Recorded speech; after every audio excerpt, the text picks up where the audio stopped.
మనిషికి ఉన్నటువంటి మనసే అతని, అంటే your face indexes your mind అని, నీ ముఖమే నీ మైండ్ అన్నట్టు, మన మనసులో ఏం భావం ఉందో ఆ భావం బయటకు కనబడుతుంది అన్నట్టు.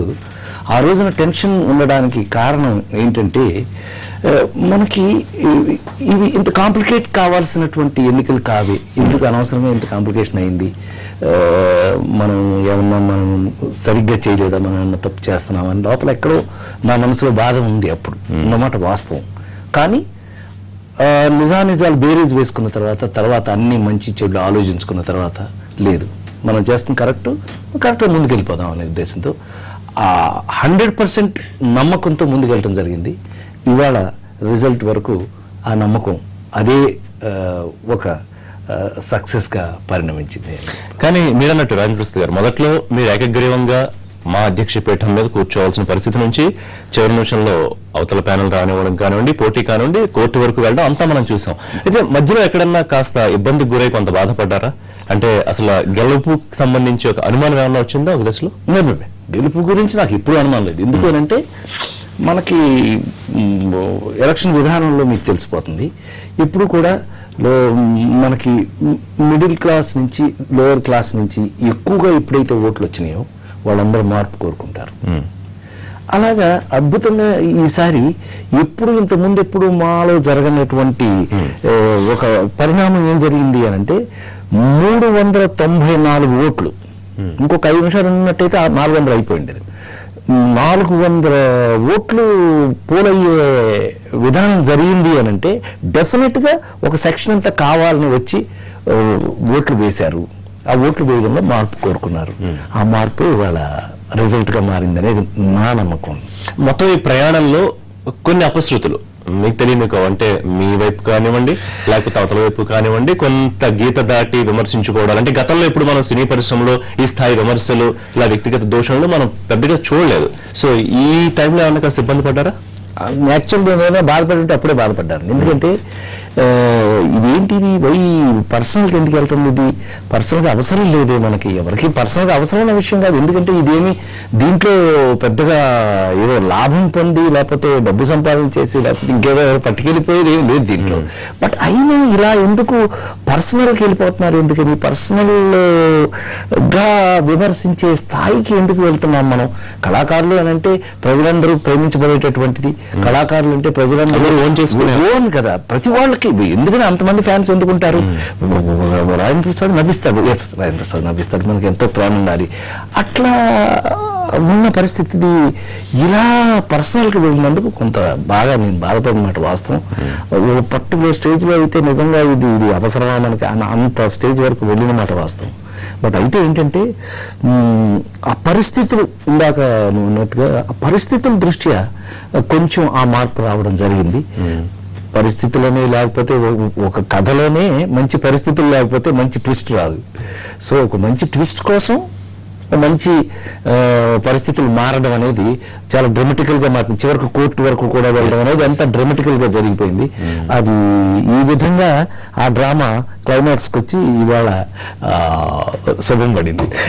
మీరు అన్నట్టు అన్ని పాళ్ళు కలిసి ఉండాలి మీరంటే ఏదైనా రక్తి కట్టాలంటే. బట్ కొద్దిగా మసాలా పాళ్ళు మసాలా సినిమా అయింది. ఈ కథ ఏంటంటే కొంచెం మసాలా పాలు ఎక్కువైంది. అదే నేను ఇందాక చెప్పినట్టుగా పర్సనల్గా ఎప్పుడైతే వెళ్ళారో అప్పుడు కొంచెం మసాలా పాలు ఎక్కువైంది. ఎందుకంటే రాజేంద్ర ప్రసాద్ని పర్సనల్గా అటాక్ చేయాల్సిన అవసరం కానివ్వండి, అంటే పాత ఏమన్నా జ్ఞాపకాలను వాళ్ళన్నా గుర్తు చేసుకున్నారా, లేకపోతే అంటే కొన్ని సందర్భాల్లో మీ మీద పర్సనల్గా అటాక్ చేసిన స్థాయి ఆ డిగ్రీ లెవెల్ చాలా ఎక్కువగా ఉంది. యాక్చువల్గా అట్లా తీసుకోవడానికి ఏదైనా ఒక ఇన్సిడెంట్ ఉంది, పలానా ఇన్సిడెంట్ వల్ల వీళ్ళు పలానా ఏం చేసుకున్నారు అని అనుకోవడానికి కూడా ఏమి లేదు. యాక్చువల్గా ఎవరూ లేరు. పైగా నాకు చాలా ఆప్తమిత్రులు, క్లోజ్ ఫ్రెండ్స్ ఉన్నారు అందులో ఎక్కువ. అందుకని నేను ఇవాళ ఈ పరిస్థితుల్లో నేను అనుకుంటుంది అయితే మాత్రం వాళ్ళకి ఆ స్థితి ఎవరో కల్పించి ఉంటారు, అందువల్ల వాళ్ళు అలా అయ్యారు. కానీ వాళ్ళు ఆ పని మీద మాత్రం ఉండుంటారని నా నమ్మకం అండి. రైట్. ఫైనల్ గా హ్యాపీయా? అంటే రిజల్ట్ వచ్చిన తర్వాత ఖచ్చితంగా హ్యాపీ. అయితే అవతల వాళ్ళు మీకు విష్ చేయడం కానివ్వండి, లేకపోతే మురళీమోహన్ గారు 100% ఇప్పుడు ఒకటి బ్రదర్, జీవితంలో ఎప్పుడు కూడా మనం మంచి దృష్టితో చూస్తే మనకు కనపడేవన్నీ మంచిగానే కనపడతాయి అన్నట్టుగా నేను మంచి దృష్టితో అందరినీ చూస్తున్నాను. మంచి చేయడానికి వచ్చాను. మంచి చేయడానికి మార్పు కావాలనుకున్నాం. అలాంటి పరిస్థితుల్లో నాకు చెడు నా కంటికి కనపడదు. చెడు ఒకవేళ ఏదైనా అట్లా చేశారో లేకపోతే చేయదలుచుకున్నారో లేకపోతే చేద్దామని ఆలోచన అనుకున్నది వారికి నష్టం, మనకేం నష్టం ఉండదు. I don't think so. So అందులో మరి ముఖ్యంగా కళాకారులుగా ఉన్నటువంటి ఈ పర్టికులర్ అసోసియేషన్లో, మూవీ ఆర్టిస్ట్ అసోసియేషన్ అంటే అందరూ కళాకారులే, చక్కగా ప్రజలందరి చేత శభాష్ అనిపించుకున్నటువంటి అందరూ నటులు ఉండే చోట అది వీలైనంత గౌరవంగా ఉండాలని కోరుకునే వాళ్ళలో నేను. ఎగ్జాక్ట్ గా అక్కడే చాలా మంది బాధపడే సందర్భం అంటే అందరూ ఓన్ చేసుకుంటారు. ఇప్పుడు మిమ్మల్ని కానివ్వండి, లేకపోతే మిగతా కళాకారులు కానివ్వండి, జయసుధ గారిని కానివ్వండి, అందరినీ. అయితే ఈ సందర్భంలో వీళ్ళు ఇలా 2 వర్గాలుగా చీలిపోవడం, ఒకళ్ళొకళ్ళు సపోర్ట్ చేయడం, ఒకళ్ళొకళ్ళు దూషించుకోవడం అంటే ఒక చీలికి వచ్చేసిందా తెలుగు సినిమా పరిశ్రమలో అన్నంత స్థాయికి కూడా వెళ్ళిపోయింది కాదంటారా? అదే చెప్తున్నా. వన్స్ ఇట్ అందుకనే ఎలక్షన్ ఇవాళ రిజల్ట్ వచ్చిన తర్వాత ఏమైంది చూడండి. రిజల్ట్ వచ్చిన తర్వాత ఏమైంది, అటు మారినాయి. మారేటప్పుడు ఏముంటుంది, వాళ్ళు డెఫినెట్గా ఫీల్ అయితే తీరాలి. ఇవాళ ఎందుకు మనం ఈ మాత్రం దానికి ఎందుకు అలా ఫీల్ అయ్యాం మనం అని అనుకునే పరిస్థితి ఉంటుంది తప్ప అంతకంటే ఇందులో మనం గుర్తు పెట్టుకోవాలి. ఇప్పుడు కొన్ని ఉంటాయండి సందర్భాలు జీవితంలో, ఇది మనం ఎట్లాగైనా సరే గుర్తుంచుకోవాలి, మంచిగా గుర్తుంచుకోవాలి. ఇది మన జీవితం ఎప్పుడైనా సరే ఈ మంచిని గుర్తుంచుకోవాలి. మనం ఈ తప్పు ఇంకెప్పుడు చేయకూడదు, ఇలాంటి వాటి గుర్తుంచుకోవాలి. ఇవన్నీ గుర్తుండటానికి ఏముంటుంది ఇందులో, గెలుపుకూడదు. గెలుపు రుచి ఎలా అనిపించింది? ఎలా అనిపిస్తుంది? నేను అక్కడ గెలవగానే ఎత్తుకుని తీసుకొచ్చాను, కనీసం డ్రెస్ కూడా మార్చుకోలేదు నేను. అదండి ఏంటి అదంటే భోజనం చేసే భోజనం మాత్రం భోజనం చేయనంత మాత్రం మనకి ఏమైతుంది కొంపేమనుకుంటుంది. కానీ ఎందుకంటే మనస్ఫూర్తిగా చెప్తున్నానండి, నిజంగా ఈ పరిస్థితులకి రాజేంద్ర ప్రసాద్ అనేవాడు ఇంత ఇంపార్టెంట్ అని నన్ను నిజంగా గుండె మీద చేసుకుని పెంచింది నిజంగా మీడియా వారికి హానెస్ట్ గా నా కృతజ్ఞతలు చెప్పాలి మనస్ఫూర్తిగా అనే ఉద్దేశంతో నేను ఆ రోజున ఎవరెవరైతే నీలాగా తమ్ముడు, నీలాగా ఎవరెవరైతే నన్ను అంటే నిజమైతే నిజమని ఇంకోటైతే ఇంకోటని ఏదైనా ఖచ్చితంగా విశ్లేషణ చేసి విశ్లేషణతో కరెక్ట్గా మమ్మల్ని ముందుకు నడిపించారు. మీ అందరినీ చూడాలనే ఉద్దేశంతో ఇవాళ నేను ఆ గెలుపు నుంచి డైరెక్ట్ ఇక్కడికే రావడం. Thank you Rajendra Prasad. ఎందుకంటే మీకు తెలుసు ఎన్టీవీ ఎప్పుడు వాస్తవాలకి ప్రతిరూపంగా ఉంటుంది, మంచిని ఎప్పుడు చెప్పే ప్రయత్నం చేస్తుంది. సో ఇక ఇష్యూస్కి వస్తే కనుక మనం హామీలు మీరు చెప్పారు అండ్ చాలా కాన్ఫిడెంట్ గా ఉన్నారు. ఏది మీరు వాటిని ఫుల్ఫిల్ చేస్తాను అనే విషయంలో చాలా కాన్ఫిడెంట్ గా ఉన్నారు. అయితే ఇక్కడ నిధుల సమస్య అంటే ఇప్పుడు మురళీమోహన్ గారు ఒక మాట అన్నారు, అంటే మీరు చెప్పలేక చేయలేక ఇవన్నీ చెప్పలేదు అనుకుంటున్నారా, ఇక్కడ ఏమీ లేదు వ్యవహారం, ఈయన ఎట్లా చేస్తాడు ఇవన్నీ అన్నట్టు కూడా మాట్లాడుతున్నారు స్టిల్. సో మీరు ఇంకా అంటే how you are confident that మీరు చెప్పినవన్నీ చేసుకెళ్ళగలరా? ఆయన తప్పేం లేదండి, ఆయన అభిప్రాయం అయింది. ఏమండి రాజేంద్ర ప్రసాద్ గెలవడు, జయసుధే గెలుస్తుంది అని పొద్దున్న దాకా అన్నమాటే కదా. ఇప్పుడు దాని మీద ఏం చేయాలి? అందుకని అవన్నీ బుట్టదాకలు అయిపోయినాయి. అదంతా తీసేస్తే నేను 100 ఆనెస్ట్గా ఆయన నేను చెప్పగల ఆయన అంటే ఎవరికైనా చెప్పదలుచుకుంది ఏంటంటే, ఒక పనిని ఒక చక్కగా ఒక కాపురాన్ని మనం కొత్తగా పెళ్లి చేసుకుని కాపురం మొదలుపెట్టినప్పుడు ఆ ఇంట్లో కావలసినన్ని సమకూర్చుకోవడం అనేది ఆ భర్తగా ఆవిడ బాధ్యత. సో ఒక ప్రెసిడెంట్గా ఇవాళ మనం ఎలక్ట్ అయిన తర్వాత ఈ చక్కటి నా నమ్మకం 10 మందికి సహాయం చేసేటటువంటి నా పక్కన ఉన్నటువంటి నేను టీం అంటాను, వాళ్ళు ప్యానల్ అంటారు, ఏదైనా ఒకటి తీసేస్తే అలాంటి వాళ్ళతో కలిసి వాళ్ళు ముందుకు వెళ్ళడానికి మా ప్లాన్స్ మాకున్నాయి. మాకు ఎలా తీసుకురావాలి అనేది, లేకపోతే దేనికి ఖర్చు పెట్టాలి అనే అవగాహన ఆయన ఒక రకమైన అవగాహన ఉండొచ్చు, ఆయన ఒక లెక్క ఉండొచ్చు, మా లెక్క మాకుంటుంది కదా. అందుకేగా మార్పు కోరింది. మమ్మల్ని చేయనిస్తే వాళ్ళ కాపురం ఇవ్వలేగా మొదలు పెట్టాను నేను. గ్యారంటీగా రేపు నుంచి we will do and we will try to show.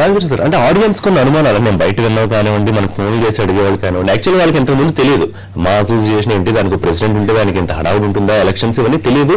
ఈసారి ఇంత బిగ్ ఫైట్ జరిగింది ఇది.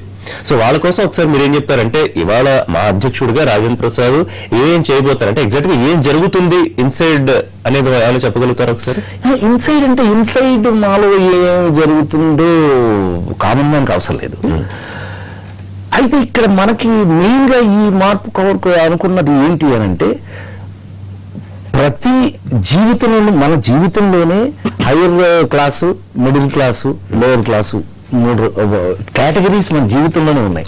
అట్లా మూవీ ఆర్టిస్ట్ అసోసియేషన్ లో కూడా ఆర్టిస్టులకి అసోసియేషన్ ఇది, ఆర్టిస్టుల్లో కూడా 3 కేటగిరీస్ ఉన్నమాట వాస్తవం. ఈ కేటగిరీస్ని బట్టి లెవెల్స్ తేడా వచ్చినప్పుడు వాళ్ళ ఇబ్బందులు మారుతాయి. ఆ ఇబ్బందుల్ని అసోసియేషన్ అనేది ఉన్నది ఏంటి అంటే వాళ్ళకి వెనుదన్నుగా నుంచోవాలి, వాళ్ళకి వెనుదన్నుగా నిలబడాలి, వాళ్ళకి సహాయం చేయాలి, వాళ్ళ కోసం అసోసియేషన్ ఉంది అనే నమ్మకం వాళ్ళకి కలిగించాలి. దానికి ఏమేమి కార్యక్రమాలు చేస్తే బాగుంటుంది అనేది నేను ఆల్రెడీ ఎలక్షన్ ముందే మీతోటి నేను డిస్కస్ చేయడం జరిగింది. సేమ్ పాయింట్స్ ని రేపటి నుంచే మనం దాన్ని అమల్లోకి తీసుకురావడానికి 100% ప్రయత్నం చేస్తాం. ఈజీ నారాయణ ప్రసాద్ గారు, అంటే ఇప్పుడు చాలా మంది కళాకారులు, మీరు అంటే పేద కళాకారులు కొంతమంది ఉపాధి లేక ఇబ్బంది పడుతున్న పరిస్థితి మనకు తెలుసు. అలాగే పెన్షన్ల గురించి కూడా మీరు చెప్పారు. అంటే ఎక్కువ సమయం తీసుకుంటుందా, లేకపోతే ఈజీ అయినా మీరు అనుకున్నవన్నీ యాక్సెస్ చేయడానికి ఆ పాసిబిలిటీ ఉంటుందా? ఉందండి, 100% ఉంది, 100% ఉంది. కొంచెం మనసు పెట్టి మనసుతో చేయాలి, కానీ 100% అవకాశం ఉందండి. అవకాశం ప్రాక్టికల్ గా ఆలోచించే దిగాం ఇందులోకి. ఈ ప్రాక్టికల్ గా మేము రేపు చేసిన తర్వాత మీరే మమ్మల్ని అప్రిషియేట్. ఎందుకు అడిగానంటే ఇప్పుడు ప్యానల్ సభ్యులుగా మొదటి నుంచి కూడా అంటే కొంత ఎగతాళిగా కూడా మాట్లాడారు. అంటే రాజేంద్ర ప్రసాద్ ప్యానల్ వెనకాల ఏముంది, ఎవరున్నారు ఎక్కువ మెంబర్స్, సరే ఇవాళ మీరు గెలిచారు, అయితే ప్యానల్ అవతల వాళ్ళు కూడా గెలిచిన వాళ్ళు ఇవాళ మీతో మీరందరూ కలిసి పనిచేయాల్సిన అవసరం ఉంది. అయితే మీరు చెప్తున్నారు అందరూ కలుపుకుని వెళ్తాను, కలుపుకుని పనిచేస్తానని, బట్ నిర్ణయాల సమయంలో అంత ఈజీగా ఉంటుందో మీరు చెప్పంత ఈజీ? అదే ప్రాబ్లం లేదు, నాకు తెలిసి అదేం ప్రాబ్లం ఉండదు. ఎందుకంటే నా టీం ఏమైతే ఉన్నారో అందరూ గెలిచారు.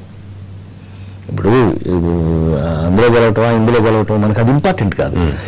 మంచి పని చేయడానికి మిమ్మల్ని అపోజ్ చేసినప్పుడు నరేష్ గారు ఇప్పుడు ప్యానల్లో ఉన్నారు ఆయన. అవునండి. సో వారితో కలిసి పనిచేయాల్సి జస్ట్ ఇప్పుడు వచ్చే ముందు గట్టిగా నన్ను పట్టుకుని Raja we will work for good, బ్రహ్మాండం పనిచేద్దాం అని చెప్పాడు. సో అట్లా కాకపోవటం ఏముండదు. ఎందుకంటే మనం చేస్తుంది మంచి అయినప్పుడు, మనం మంచి చేయాలనుకుని మనం మంచి చేయడానికి ప్రయత్నం చేస్తే మాత్రం అందరి సహకారం ఉంటుంది, అందులో అనుమానం ఏమి లేదు. సో ఒక విషయం అయితే ఒప్పుకుంటారా, ఇప్పుడు రాజేంద్ర ప్రసాద్కి ఎవరైతే సపోర్ట్ చేశారో, ఎవరైతే బలంగా ఒక వర్గం నిలబడిందో, దానికి ఎగ్జాక్ట్ గా ఆపోజిట్ వర్గం ఒకటి రాజేంద్ర ప్రసాద్ నిరోధించడానికి ప్రయత్నించింది, కానీ ఫెయిల్ అయింది. అయితే ఇప్పుడు ఫెయిల్యూర్ మీరు ఎవరికి పెడతారు? అంటే జయసుధ మీద మీరు గెలిచారా, మురళీమోహన్ గారి మీద మీరు గెలిచారా? అది వాళ్ళకి తెలియాలండి, ఎవరు నిలబెట్టారా లేకపోతే ఎవరు వెనకాల ఉన్నారా తెలియదు. నాకు తెలిసినంత మటుకు మాత్రం అండి, మురళీమోహన్ గారు నేనే నించుంటున్నాను రాజా అని నాతో చెప్పారు. చివరి మినిట్లో ఆవిడ పెట్టడం జరిగింది. సో అందుకని నాకు అటుపక్క ఏం జరిగింది అని ఎక్కువ ఆలోచించే అవకాశం నాకు లేదు. ఇప్పుడు వన్స్ ఈ war starts we have to get into the war with all the weapons, we have to fight till we die, లేదు విజయం వరకు వెళ్లాల్సిందే. సో ఈ రెండిట్లో ఏదో జరిగింది కాబట్టి నేనైతేనండి very frankly speaking I don't want to dig into అది తవ్వుకుని వాళ్ళు ఏం చేశారు వీళ్ళు ఏం చేశారు మనకు. ఎందుకంటే మురళీమోహన్ గారు ఒక మాట అన్నారు, నేనే నిలబడి ఉంటే గెలిచేవాడిని అంటే చేసింది కాబట్టి అక్కడ అదే చెప్తున్నా. అంటే నేను కూడా చెప్పగలను అంతకంటే ఎక్కువ ఇక అనవసరం. ఎందుకంటే ఈయన నిలబెట్టిన వాళ్ళు అది మనకి బహుశా అది ఒక ఎంపీగా ఉండి ఆయన అలా మాట్లాడాల్సిన అవసరం లేదేమో తెలిసి. ఎందుకంటే అది గెలిచిన దగ్గర మాట్లాడారు, కానీ ఇలా ఇప్పుడు ఇలాంటప్పుడు అలాంటి పిచ్చి మాటలు మాట్లాడారు. అదే పూర్తిగా ఇదంటే మా ఆర్టిస్టులకు సంబంధించిన అసోసియేషన్ ఎన్నికల్లా కాకుండా రాజకీయ రంగు పులుముకోలేదా ఈ ఎన్నికల్లో? జనరల్ ఎలక్షన్ కంటే సీరియస్ అయింది. ఎగ్జాక్ట్లీ. అంటే ఇక్కడ పార్టీలు కూడా ఇన్వాల్వ్ అయిపోయి బెదిరింపులు, మీరు గతంలో ఉన్నారు, మీ బెదిరింపులు వచ్చాయని మనం అంతకుముందు రోజు మన ఇద్దరు మాట్లాడుకున్నాం, మీరు చెప్పలేదు. మీకు అవకాశం ఉందా? బెదిరింపులు ఏ స్థాయిలో వచ్చాయి, ఎవరు ఇప్పుడు బెదిరింపుల వల్ల ఎవరి వల్ల ఏమీ కాదు. వెరీ ఫ్రాంక్లీ స్పీకింగ్, మీకు కళ్ళ ముందే మీకు జరిగింది కదా. ఇప్పుడు నాతో పాటు నవదీప్ వెళ్ళిపోయాడు. అట్లా నా దగ్గర ఉన్న వాళ్ళందరూ పక్కకి అంటే ఏ రకంగా ఇప్పుడు ఎట్లాంటి బెదిరింపులు అయి ఉండొచ్చు? అతను చెప్పింది నాకు, అంటే నవదీప్ నాకు చెప్పిందని అయితే నీ కెరీర్ దెబ్బతింటది జాగ్రత్త, నువ్వేంటి ఇట్లా అటుపక్కకి ఇటుపక్కకి పడతాడు, అంతేగా అట్లా ఏదైనా భయపెట్టారేమో అయి ఉంటుంది. బట్ లెటెస్ అది వాళ్ళ విజ్ఞతకే వదిలేద్దామండి, వాళ్ళ విజ్ఞతకే వదిలేద్దాం. నటరాజు వాళ్ళు ఏం తేల్చావో తెలిపోయింది. వాళ్ళు ఎన్ని ఇలాంటి మైండ్ గేమ్లు ఆడినా లేకపోతే ఎన్ని భయపెట్టారు అప్పుడే కదా, భయపెట్టి లేకపోతే వాళ్ళని భయపెట్టి లాగిందే కదా అది జనరల్ ఎలక్షన్ లెవెల్ వచ్చింది అనవసరంగా. లేకపోతే అసలు ఆర్టిస్టులు కాపానే ఉందండి. ఒక రకంగా మంచిదే అయింది అనుకుంటున్నారా? ఇంత అంటే ఎవరేమిటో తెలుసుకునే అవకాశం వచ్చింది. డెఫినెట్ గా, డోంట్ యు థింక్ సో? ఏమంటే కామన్ ప్రజలు కూడా అంటే మామూలుగా ఇంట్లో టీవీ చూస్తూ అంటే ఒక ఎంటర్టైన్మెంట్ చూస్తూ ఒక కళాకారుల్ని ఒక మంచి వాళ్ళకి స్పెషల్గా చూస్తున్నటువంటి వాళ్ళే లేదు రాజేంద్ర ప్రసాద్ గెలిస్తే బాగుంటుంది అనే అభిప్రాయం మీరు అక్కడ కూడా బయట సైడ్ తీసుకుంటారు కూడా కదా. అందరి అభిప్రాయం అది అలా రావడానికి కారణం ఏంటి? వాళ్ళ అభిప్రాయం కూడా ఇందులో కలిసిపోయింది కదా. ఇంతకుముందు కేవలం మా ఆర్టిస్ట్ అసోసియేషన్ మెంబర్స్కి మాత్రం అభిప్రాయం ఉంటే చాలు ఎవరు ప్రెసిడెంట్ గెలవాలో. ఇది మొత్తం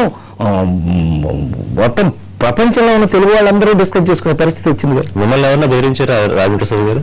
నన్ను బెదిరించే అవకాశం లేదండి. ఎందుకనంటే నా దగ్గర అతిపెద్ద వెపన్ ఉంది, అదే నవ్వు. సో నన్ను ఎవరు బెదిరించే అవకాశం లేదు. నాతో అసలు అటు పెట్టుకోరు కూడా. ఎందుకు అనంటే దేవుడి దయ వల్ల నాకు అందరూ నాతో బాగుంటారు. ఎగ్జాక్ట్ గా మీరు నవ్వుల రాజాని ముందే అన్నారు నేను చెప్పేటప్పుడు. సో నవ్వుతో ఇన్నాళ్ళు సేవ చేశారు, అందరి వాడుగా ఉన్నారు మీరు. అయితే ఇప్పుడు వచ్చేటప్పటికి మళ్ళీ ఎంత కాదనుకున్నా కొంతమంది డిజైన్ చేసుకుంటారు రాజేంద్ర ప్రసాద్. నేను ప్రజల వైపు మాట్లాడలేదు, ఆర్టిస్టుల వైపు నుంచి మాట్లాడుతాను. అది ఎప్పుడన్నా ఇబ్బంది అంటే అందరి అయిపోతుంది వెనకాల అదే ప్రయత్నం చేయడానికి ట్రై చేశారు వాళ్ళు కూడా. కొంత బ్యాలెన్స్ తప్పిన మాట వాస్తవం, కొంత పర్సనల్ తెలియని మాట వాస్తవం. కానీ ఇప్పుడు ఇంకేముంటుంది, వాళ్ళకి ఏదైనా డౌట్స్ ఇంతకు ముందున్నా ఈ గెలుపుతోటి ఇది కదా రాజా పరిస్థితి మన అనవసరమైన ఫీలింగ్ డెఫినెట్ గా కలిగి ఉంటుందండి.